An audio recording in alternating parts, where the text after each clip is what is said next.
Good evening, hello and welcome. You're with the news today. This is your primetime destination. News, newsmakers, talking points, news without the noise. The big political story will be one of our talking points. The BJP has gone ahead and sealed an alliance with the AIADMK for next year's Tamil Nadu polls. Could this be a game changer in that battleground state? Also, Donald Trump versus Xi Jinping. The tariff war keeps escalating. We'll have guests from both America and China join us, as well as look at what it means for India too. But first, as always, it's time for the 9 headlines at 9.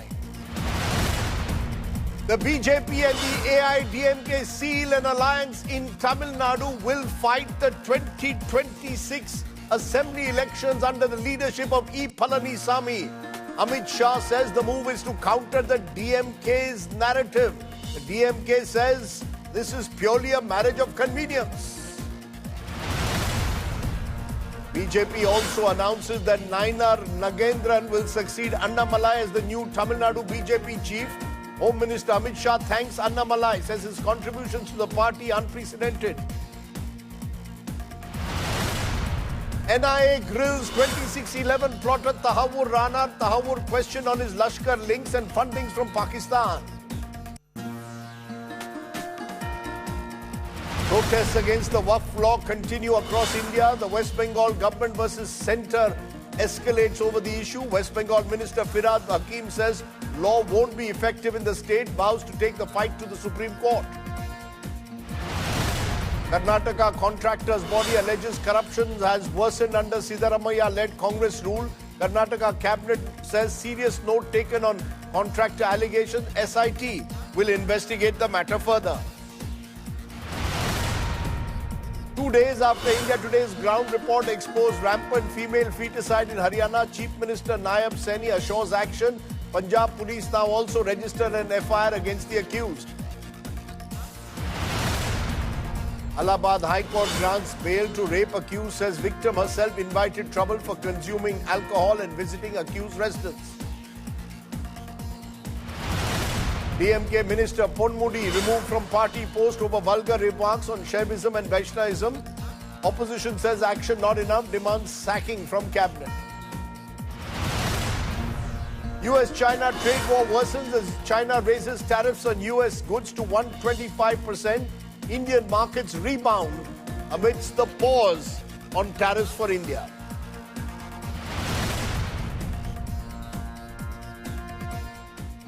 For our top story tonight, Tamil Nadu is now the next big battleground for the Bharatiya Janata Party. After days of speculation surrounding a potential deal between the BJP and the opposition AIADMK, an alliance for the 2026 Tamil Nadu Assembly elections was sealed by Union Home Minister Amit Shah, currently in Chennai. Shah confirmed that the AIADMK and the BJP will contest the 2026 Assembly elections together as part of an NDA alliance. He was addressing a joint gathering of BJP and AIADMK leaders. Shah stated that the elections will be led nationally by Prime Minister Modi and in Tamil Nadu by Edappadi Palaniswami and the AIADMK. Is this the next big move that the BJP intends to take in a state that so far has proved a bridge too far? First, listen in to what Amit Shah had to say. AIADMK और Bharatiya Janata party के नेताओं ने मिलकर तय किया है कि आने वाला तमिलनाडु विधानसभा चुनाव AIADMK, भारतीय जनता पार्टी और सभी साथी दल मिलकर NDA के नाते लड़ेंगे। ये चुनाव राष्ट्रीय स्तर पर नरेंद्र मोदी जी के नेतृत्व में और राज्य स्तर पर AIADMK के नेता एड़ापाडी जी के नेतृत्व में लड़ा जाएगा। एक प्रकार से 1998 से AIADMK NDA गठबंधन का हिस्सा है और लंबे समय तक मोदी जी और महान जयललिता जी ने साथ में मिलकर राष्ट्रीय राजनीति में काम किया है। And joining me now is a very special guest. I'm joined by Swaminathan Gurumurthy, RSS ideologue, Tughlaq editor, and some would say, Mr. Gurumurthy, let me go first to Mr. And some would say, Mr. Gurumurthy, the person who is behind the entire alliance, the alliance which has been forged between the AIADMK and the BJP. Many believe that Mr. Gurumurthy has played a key role in forging that alliance. Before that, I'm also joined at the moment by Narayan Lakshman, joins me of The Hindu.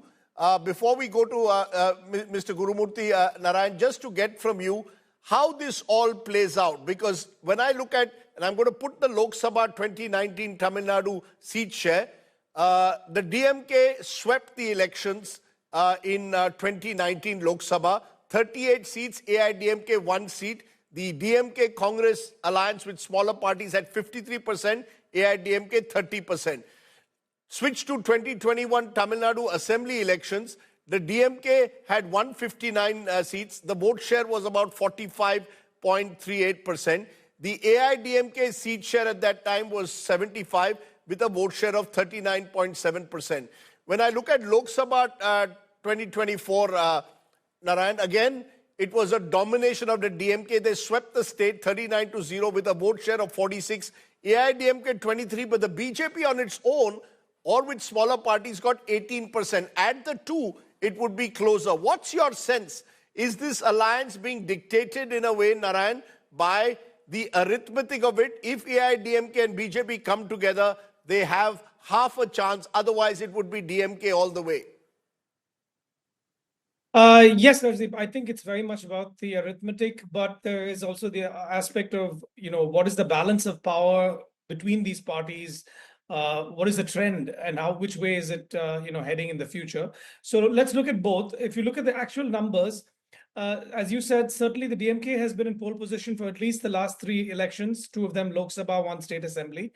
And they have dominated across the state. So regions that were traditionally, considered to be the strongholds of the AIADMK, the Tewar regions, etc., the DMK has done well across many of them.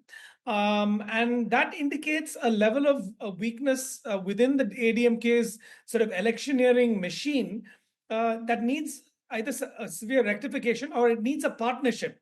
It needs another ally to come on board to lift those numbers up. And so therein you come to the second aspect, which is that the BJP, obviously expanding its footprint across the country in many states through state assembly and Lok Sabha elections, has hit a wall in many ways in Tamil Nadu for multiple elections. And it sees the AIADMK now as a potential ally, which is in a position to actually tie up with the BJP because its own leadership has got consolidated under Edapadi Palaniswami. So the BJP was very careful to go its own way at certain points when there was a real question mark and a fracture within the AIADMK in the aftermath of Jayalalitha's passing, where Edapadi Palaniswami had all these struggles and conflicts and internal strife with other members of his party, OPS and others. But that has been obviously set aside now, and Edapadi has a clear mandate to govern his own party, making the AIADMK a much better partner for the BJP. Right. And that again lends credence in terms of concrete discussions, in terms of seat sharing. So I think the arithmetic front and center, but also which party brings what to the table in terms of contesting the election and winning. But the truth is that, Narayan, the AIADMK after Jayalalitha's death has struggled to remain this dominant force. Its vote share has fallen. It has found different leaders squabbling with each other. There was the Sashikala faction. There was the O. Paneerselvam faction. There is the faction led by Palaniswami. Are you saying that they are now far more consolidated and therefore in a better position to challenge the DMK in this election next year? That's a really good question, Rajdeep. When it goes to the heart of what the Tamil voter wants and expects from the people governing the state, and that is they want strong centralized leadership. Yes, of course, couched within a democratic ethos and couched within the idiom of the Dravidian movement, which is about federalism, federal politics, but about state autonomy. And as you know, Tamil Nadu over the last 50 years and more has fiercely shouted for state autonomy and has fought for its rights. So the people, the voters here expect a strong leader who can actually take that fight to New Delhi, who can sit boldly at the negotiating table and talk about everything from a fair share of central resources in terms of tax revenue sharing to language, Hindi imposition, language issues, and other major concerns that have been part of the culture and psyche of the state.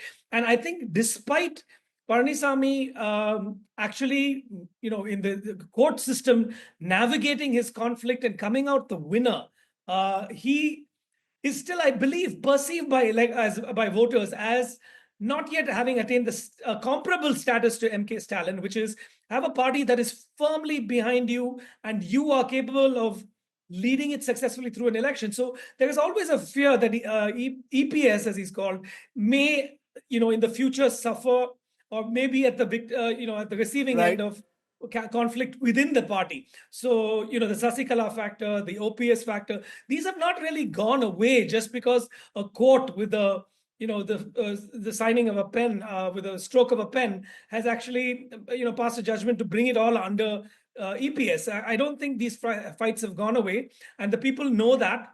And therefore, you do see this perceptible difference, as you correctly put it, between the DMK's dominant position politically vis-a-vis the ADMK, and indeed, it's a question that the BJP will have to ask as well. Now, in a moment, I'll be joined by S. Gurumurthy, but one quick final question to you, therefore, Narayan Lakshman.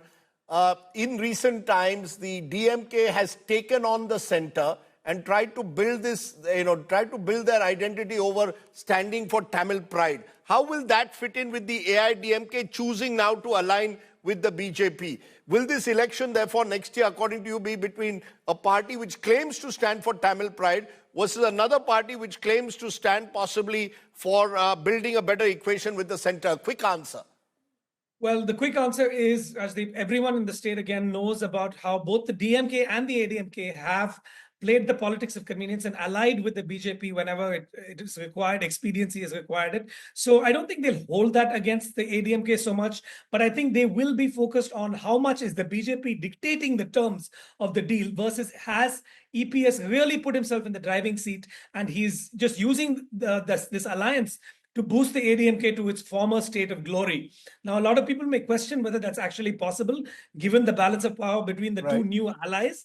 But this is this is possibly EPS's last chance to actually vault back into a real competition with the DMK, which for the last few years has not been happening. Okay. Narayan Lakshman joining me there to give us an explanation as to why this alliance has happened at the time that it has. A good time to go to someone who many believe plays a key role whenever BJP's politics is thought about in Tamil Nadu. I'm joined now by the Tughlaq editor and RSS ideologue S. Gurumurthy. Appreciate your joining us, Mr. Gurumurthy. Why don't you settle that for us first? Because Amit Shah came to meet you when he landed in Chennai, led to speculation that Mr. S. Gurumurthy is the one who's sealing the pact between the BJP and AIADMK. See, possibly because I am one of the two persons, Cho Ramaswamy and myself, who have a 5-decade perceptions about the way Tamil Nadu politics has moved from Dravidianism to nearly the post-Dravidian ideological positioning. Today, both these Dravidian parties, they are Dravidian parties only in name. They have nothing to do with the original Dravidian ideology which they had propounded and expounded. So to say that these are Dravidian parties and they have this federalism and autonomy and all that, these are all slogans. Even anti-Hindi propaganda which they are making is merely a slogan. Stalin had to say that the schools run by the DMK men are teaching Hindi because of the central government. I mean, I cannot understand. If you don't want Hindi in public schools, government schools, why do you offer it in private schools run by the DMK? So, ideologically, the anti-Hindi stance has failed. In Tamil Nadu, lakhs of people are appearing privately for Hindi examination. And so these are all only cliches. For example, in NEET, opposition to NEET. Tamil Nadu is one of the largest sharers in the seat allocation through NEET. And this is still being maintained because these are all slogans which help because another party is in power at the center. But I don't think this is touching the people at the base. But Society in sir, Tamil Nadu. but the fact is, you're saying it's not touching people at the base. But we've seen, if I go back to 2019 Lok Sabha, 2021 Vidhan Sabha, 2024 Lok Sabha, the DMK Congress-led alliance has swept the elections, and the AIADMK has seemingly now become a secondary force post Jayalalitha. Is this therefore a marriage of convenience between the BJP, which wants a foothold in Tamil Nadu, and the AIADMK, which is desperate for some kind of a resurgence? See, basically, you have to understand that the DMK strength is not the DMK, it is the alliance. DMK cannot fight and win an election alone like Jayalalitha did in 2016. It has never fought an election alone, ever in its entire history. From 1967, 71, 77, 80, 89, take any election.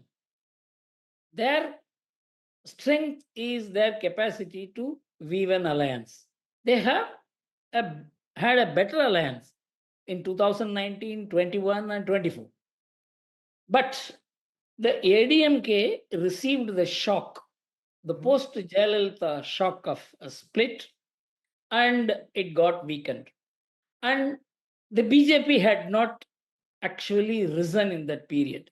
If you look at the voting of the BJP in 2016 or 2021 or 24, the BJP's rise is in 2024. So the BJP is now filling the anti-DMK space with the nationalist orientation, which the Congress used to do. Rajiv Gandhi tried to do it in 1989 by making the Congress fight under the leadership of Mupanar, both the DMK and the split ADMK, and he got 21% votes. But afterwards, the Congress did not pursue it. The nationalist votes had got smuggled into the ADMK, and that was the strength of the ADMK. The BJP is now picking up the nationalist votes from the ADMK, and that is actually causing the decline of the ADMK.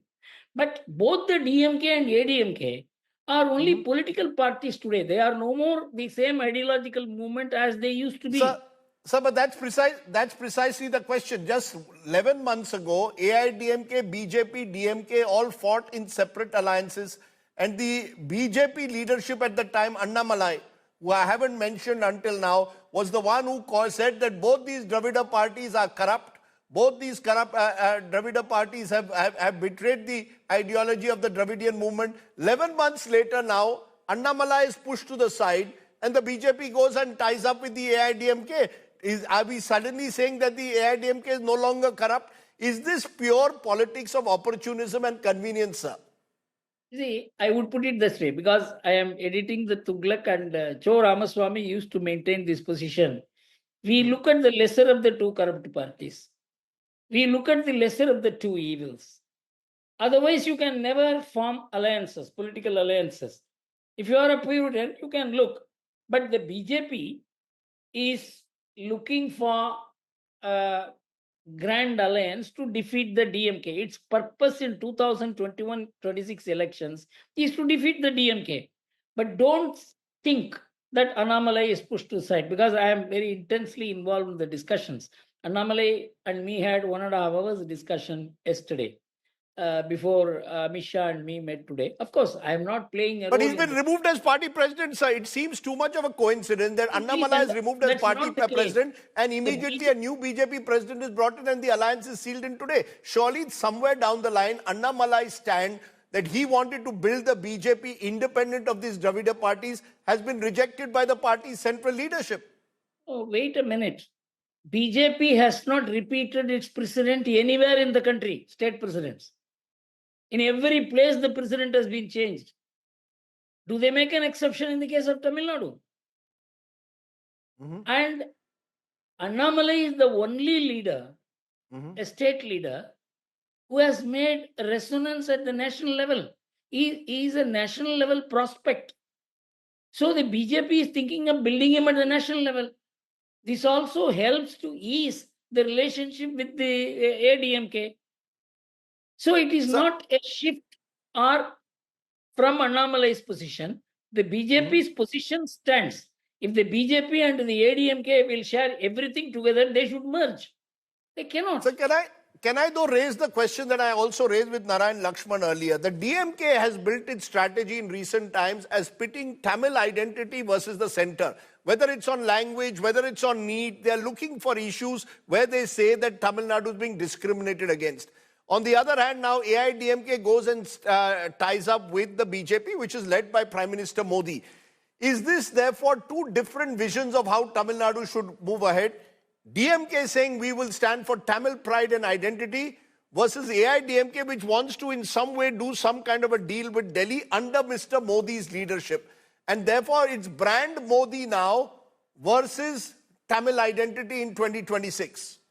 Shall I tell you this Tamil identity or fight for states' rights or for cooperative this federalism with the state autonomy?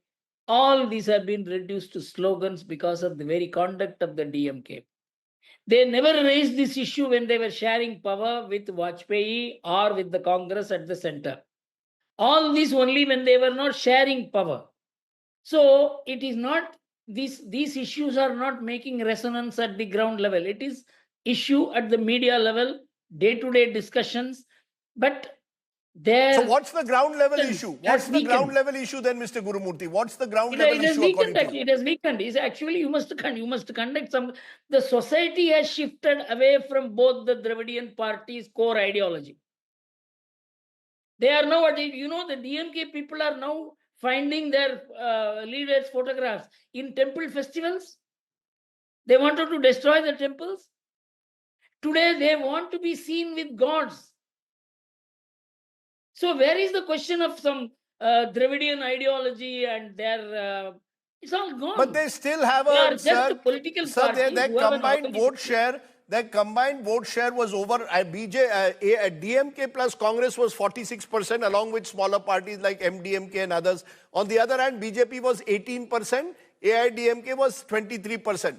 The point is, by coming together, is it about accretion? Will they also need someone like actor Vijay to join them? Is this all an attempt in which I told you are involved to build a grand alliance against the DMK? You see, actually, when the BJP and the ADMK come together, you don't just add only their votes. That this alliance has the capacity to defeat the DMK adds to its value so far as the state politics is concerned. Central politics is different. There is a different pattern of voting between the state and the center all over the country. In state politics, who can form the government becomes more important. And the DMK will never be able to form a coalition government. In 2026, when they did not get the majority, they did not co-opt the alliance parties into the government. So the DMK can never head a coalition government. It would prefer to be part of a coalition government at the center, not in the state. But the ADMK is now settling for a coalition government. This is a major shift. Let me ask you in conclusion, do you believe this day marks a tectonic shift in Tamil Nadu politics ahead of next year's election? Or is it simply another triumph of the politics of opportunism and flexibility?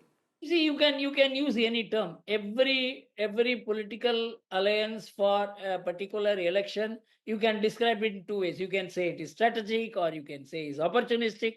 But the fact is that the DMK government has incurred such bad name in the last 2-3 years. It is not being brought out by the media because the Tamil media is dependent on the state government. The English media is ideologically opposed to the BJP. This is a double advantage for the DMK because I am involved in the media and I am running Tughlaq magazine, which is one of the boldest magazines in the country. So you must understand. But you also will be accused by the DMK of being aligned with the BJP. Is this Prime Minister Modi trying to reach out to the one state which has been a bridge too far, sir? Tamil Nadu has been a bridge too far all these years for the BJP. Can anything really change? So I always say there is nothing like a neutral media. There is always an independent media. That you express your views fearlessly is the most important thing. This is what Ramnath Goenka taught me. Ramnath Goenka used to say, Guru, if it is a neutral media, you fall between two stools. You've got to be bold and say what you believe in. Okay. There is nothing called bias or anything in the media. Media means that you speak what you believe to be the truth. That is what Tughlaq used to do. And Cho Ramaswamy used to very powerfully support Jayalalitha at one point, Karunanidhi at one point, Rajiv Gandhi at one point, because he believed in it. That is what I do. That is what we do. Okay. You I'm can gonna accuse leave- us of this, but nobody can say we are doing it for any purpose. Let me leave it there, Mr. Gurumurthy. As I said, today is a day which has shaken Tamil Nadu politics once again. We'll wait and see how it plays out in the weeks and months ahead. Exciting 1 year ahead for Tamil Nadu. But appreciate you joining me on the show tonight. Thank you very much. Swaminathan Gurumurthy of the Tughlaq joining me there, claiming that this is an alliance in a way whose time has come. We'll wait and see. Well, one thing whose time has come is America versus China. Tensions rising by the day as the US-China trade war intensifies. President Donald Trump sharply raising tariffs on Chinese imports, now soaring to 145%. China today responded firmly, hiking its tariffs on United States goods to 125%. How will all of this play out? In a moment, I'll be joined by guests from both China and the United States. But first, take a look at this report. A tariff stare down that is escalating at lightning speed. US President Donald Trump and Chinese President Xi Jinping are toughening their stand every passing day as they wait for the other side to blink first. The US on Thursday raised the tariffs on China to an unprecedented 145%. What happens with China? We would love to be able to work a deal. They've really taken advantage of our country for a long period of time. Well, I have great respect for President Xi. He's been, in a true sense, he's been a friend of mine for a long period of time. And I think that we'll end up working out something that's very good for both countries. I look forward to it. While the White House tries to force China to join the negotiating table, President Xi is having none of it.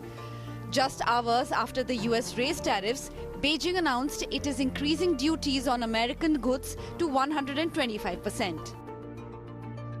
China is now reaching out to other countries in an effort to corner the US. In a meeting with Spanish Prime Minister Pedro Sanchez in Beijing, Xi invited the European Union to join hands with China to resist bullying. Beijing stated that President Xi told Prime Minister Sanchez that there will be no winners in a tariff war and going against the world will isolate oneself. Not long ago, I co-authored an article with Brazilian President Lula and South African President Ramaphosa, calling for support for multilateralism, the safeguarding of the common good of all humanity, and opposition to isolationism, unilateralism, and decoupling. The Chinese president, who held talks with leaders of Saudi Arabia and South Africa, will travel to Southeast Asia, including Vietnam and Cambodia next week. While the tariff war escalates, Beijing has hinted it may not raise tariffs anymore as American products at current tariffs will be unattractive for the Chinese customers. The question remains, who will blink first, Xi or Trump? Bureau Report, India Today. So how should we see this tariff war that's escalating by the day? Is this Donald Trump's bid to make China simply come to the negotiating table? Will this trade war now be a prolonged one? Who's going to blink first? Or has Donald Trump already blinked when he gave that 90-day pause? Joining me now, Gabriel Mathy, Associate Professor, Department of Economics at American University in Washington, D.C. And Andrew Lewing is China strategist and analyst in Hong Kong. Let me come to you first, Gabriel Mathy. Are we seeing the beginning of a prolonged trade war, or is Donald Trump using these tariffs as a way to bring China to the negotiating table? What's your take? Well, it's hard to say with President Trump. Everything changes day by day. We saw that we had a delay already with the tariffs only in place for a few hours, that he backed off on the reciprocal, supposedly, tariffs and switching to a 10% tariff. I think that President Trump thinks this is a trade war that he can win, but it's not clear that the American people will be willing to pay much higher prices on Chinese products given these exorbitant tariffs.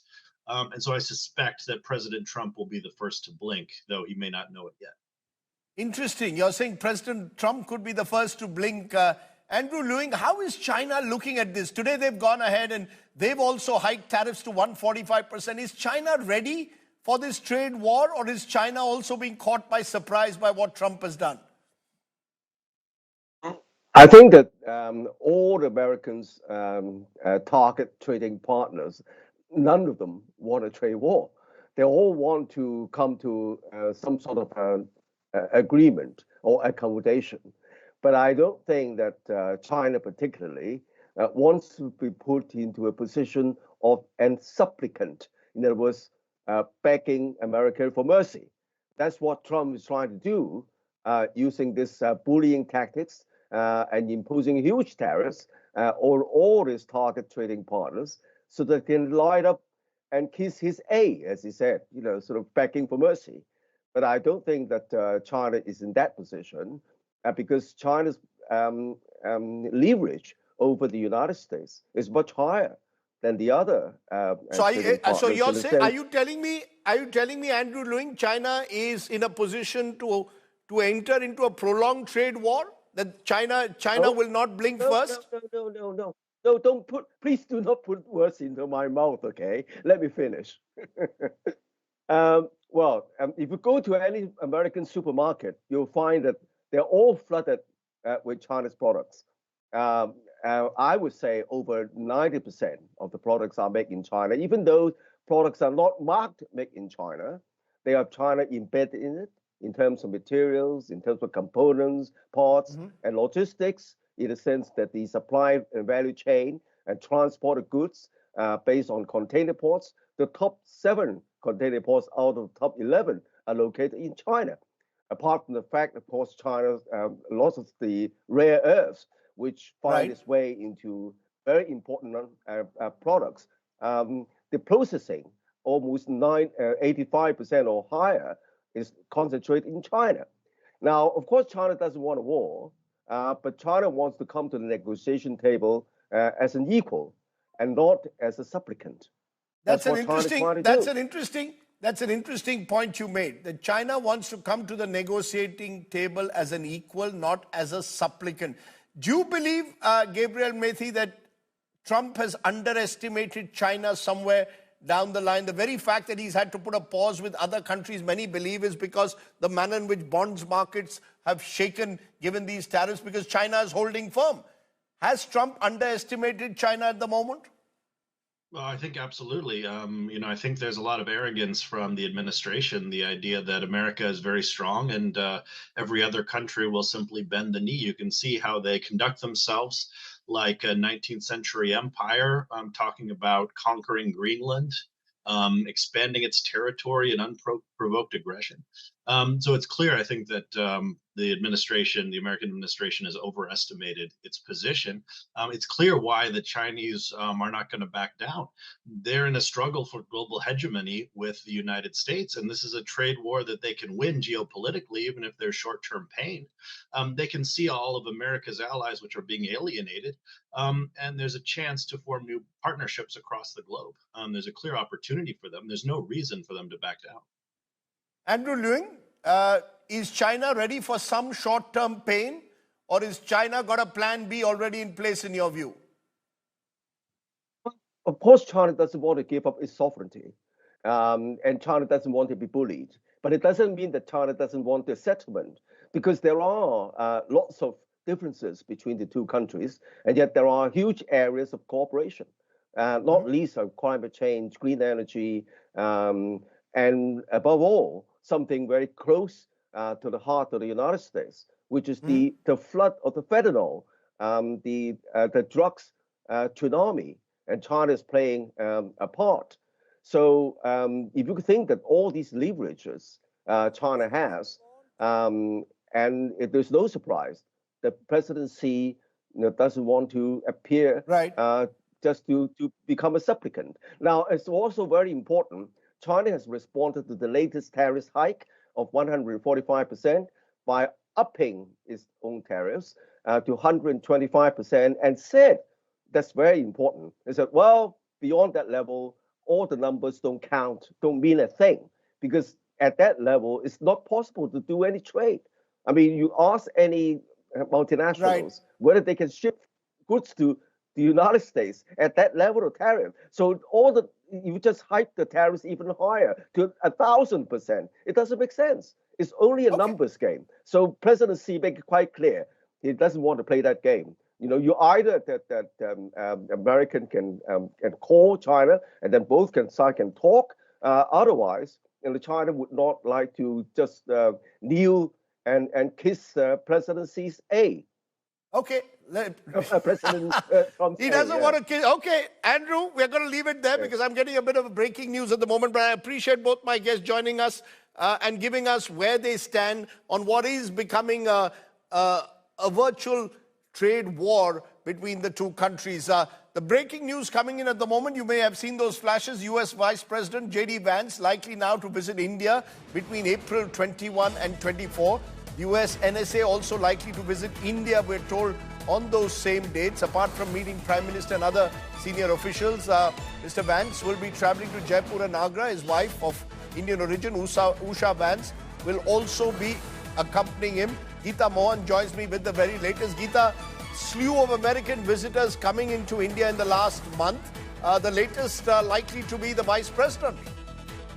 Well, that's a very important one. There were reports coming in that he could come end of March, but it is happening end of April. An important visit because this comes during the 90-day hiatus on the tariffs between India and the United States of America. While there will be a lot of areas that he'll touch upon, it also is going to most likely coincide with Michael Waltz, the National Security Advisor of the United States of America, his visit to India as well. So security aspects, the Havarana being in India, the other cases that are ongoing between India and the United States of America, strategic cooperation, as also tariffs, which is very close to Donald Trump's heart, and how he wants to see the ties and relations go forward. So at such a juncture, you'll have the US Vice President visit India and accompanied by his wife, Usha Vance. Okay, Geeta Mohan with that piece of breaking news on US Vice President set to visit India in a few days from now.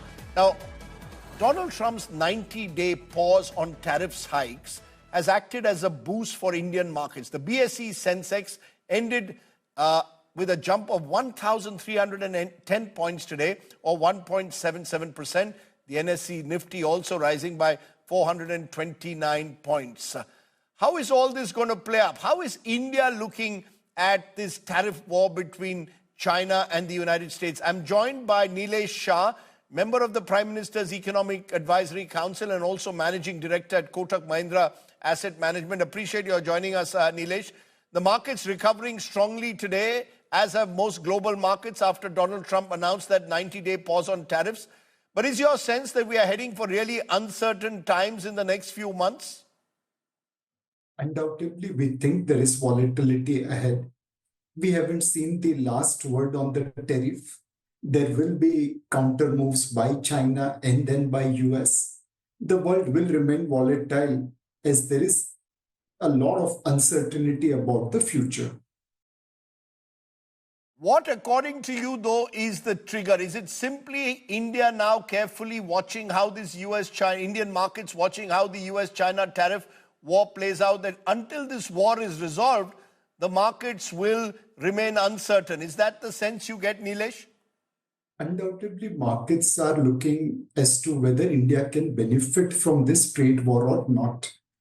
As China tariffs are at 145%, practically all exports to America will come drastically down. And America will still consume those things. They will require alternate supplier. Can we be that alternate supplier? The second eye will be on China has large manufacturing capacity. They will need a market to sell those goods. Will that be India? How proactive India will be in ensuring that China doesn't dump those goods in India.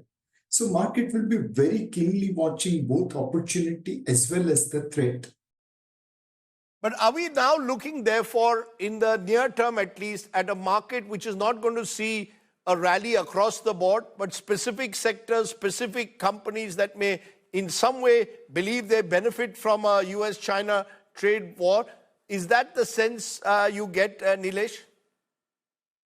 Very well said, Rajdeep. I think there will be domestic themes which will get a preference. For example, consumption should get a boost as about 1 lakh crore of tax rebate comes into play from 1st April 25. April salary, when it reaches people's pocket, they will see lower TDS. There could be potential petrol and diesel prices cut at the pump level. As interest rates have been cut by RBI by 50 basis points, EMI burden will ease off and consumers can be spending that money. And finally, somewhere towards the end of 2026, beginning of 2027, 8th Pay Commission will put money in the pockets of government employees. All these things will give boost to consumption, which will be reasonably immune from the tariff war. So I believe consumption kind of theme will get supported in the market and will be an outperformer. But for now, at least, Nilesh Shah, the consumption spike that the government is hoping for hasn't taken place. Private investment also hasn't quite got boosted post-budget. Is it simply because even private investors are just watching very carefully what happens in this trade war? There are fears of a global recession, certainly a US recession. Are investors playing simply a wait-and-watch game at the moment? Undoubtedly, the private capex will get delayed further with this kind of uncertainty. Today, people who have opportunity in US will also be careful in spending because they may have supply chain linkage to China. All our exporters will have to prove to US authorities that they are not rerouting products made out of China to America. Second, there is also technological change happening. The person who put up the first lab-grown diamond machine is now looking at losses because the cost of making lab-grown diamond has come down dramatically. The first mover advantage there become a liability. Between the global uncertainty and technological changes, it's quite likely that private capex will get pushed a little bit because of these uncertainties.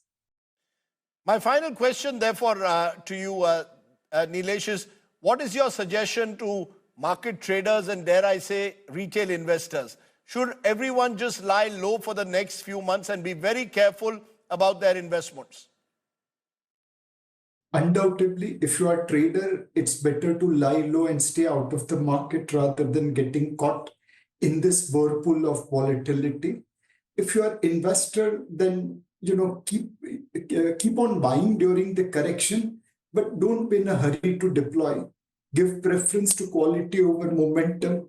Give preference to reasonable valuation over expensive valuation, and domestic theme over international theme. Nilesh Shah, for giving us a sense of how this is all playing out on the markets. I appreciate you joining me. Clearly, we'll be watching what happens in that US-China trade war very closely in the weeks and months ahead. Let's turn to the very latest on the Tahavur Rana interrogation. The National Intelligence Agency began that interrogation formally today. Remember, Rana, a key accused in the 2008 Mumbai terror attacks, was extradited from the United States only yesterday. He's being questioned in detail to unravel the complete conspiracy behind 2611. Rana has been sent to NIA custody for 18 days. Take a look at what happened.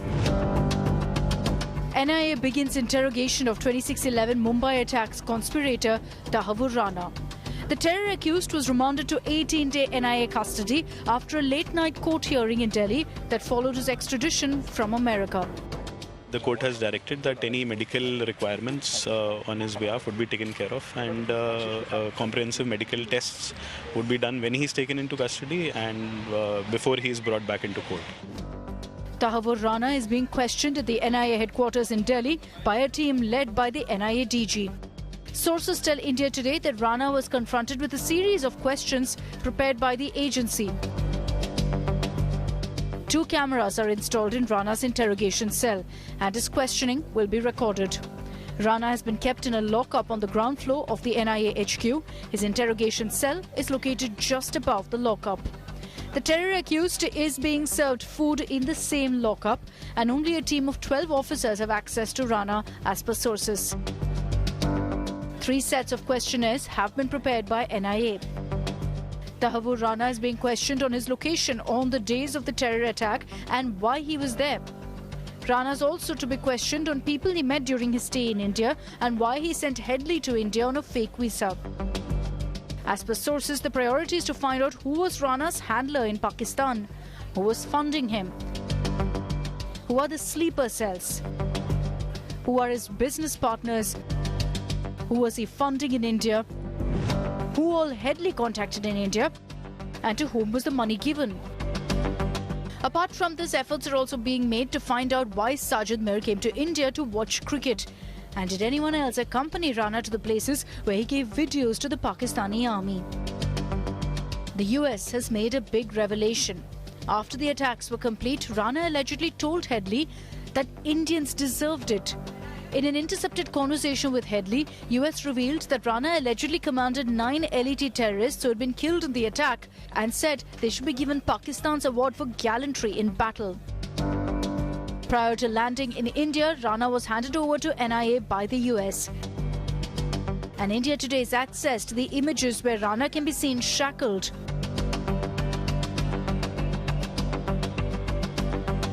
The NIA told the court that David Headley, already convicted, had discussed the entire plot with Rana before coming to India. Headley also emailed Rana details of his belongings and informed him of the roles of Pakistani nationals Ilyas Kashmiri and Abdur Rahman. With Shivani Sharma in Delhi, Bureau Report, India Today.